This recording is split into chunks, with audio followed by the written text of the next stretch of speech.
Nvidia announced the RTX 2080, and with that comes ray tracing. Now, before we dive right into what ray tracing is, let's first consider how graphics have advanced in an effort to reach photorealism. A common trick was, and well kind of still is, camera effects such as dirt and lens flares, bloom and so on. But for me though, these never really fooled me, and if anything they just got in the way. I'm not about to make a game look worse by covering the screen in crap. Anyway, outside of things like polygon counts or increased texture resolutions, the elements that make a game look more realistic is a naturalistic lighting engine and good shadows. And Resident Evil 7 was a really good example of great lighting really enhancing the look of something. So what of ray tracing? Well, though it doesn't directly improve lighting, it does allow for reflective surfaces to, well, reflect that lighting. I am oversimplifying that, obviously, but having ray tracing enabled means that the world, the characters, the objects, lighting, shadows, explosions will all be correctly reflected in a surface. Now this was shown off using the 2080 Ti in Battlefield 5, and what I noticed is that having naturalistic lighting, combined with that lighting being properly reflected on in-game objects, gave the game a much more tangible and realistic look. Don't get me wrong, I don't think that it looks real, but it's certainly impressive and lends a degree of visual believability. As for the card itself, dual-axle 13-blade fans means that the 2080 will also be nice and quiet, and believe me, that is appealing, because I've been running AMD for years, and with each upgrade my PC sounds like it's about to blow up and take flight in that order. Another interesting feature is the AI, which can adjust certain graphic settings to boost performance. So for example, variable rate shading, which simulates on certain parts of the environment where it's needed most. So on top of the performance of the card itself, the AI will work to gain additional frames. It's speculated and kind of just assumed that this card will reach 4K 60 FPS, but note that that isn't confirmed yet and I don't want to lie to you. Obviously there's a lot more to talk about here, but even so the 2080 looks to be one hell of a card and I'm excited to see some full benchmarks soon.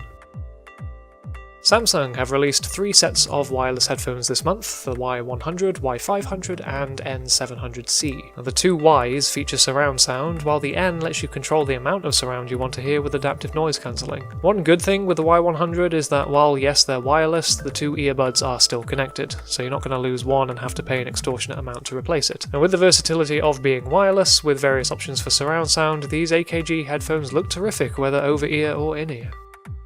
And finally, the Apple Watch Series 4 was announced, featuring a larger display whilst being thinner than previous models. It looks as well like the watches are being pushed the way of the iPhone with an increasingly thinner bezel, which is great to see. Frankly, I wonder whether smartwatches need a bezel to begin with, but then I'm not an electronics design engineer. But the bezel is only half of the story. The Series 4, in addition to a larger display, also has a much louder and clearer speaker. Now, given that this thing is linked to your iPhone, actually hearing your messages come through is always a plus. Though one of the new key features is the health information. It uses an electrocardiogram feature, or ECG, which is enabled through an app on your iPhone. Then the watch completes an electrical circuit through your body, which sounds both amazing and terrifying. Basically, this transfers lots of data to the app, which lists various pieces of information about your physical health. Now, not only is this an interesting feature generally, but a potentially vital feature for anyone with health issues, such as, say, a heart condition. The Series 4 looks to be a major improvement to the previous models, not only physically, but with the new advancements in software too.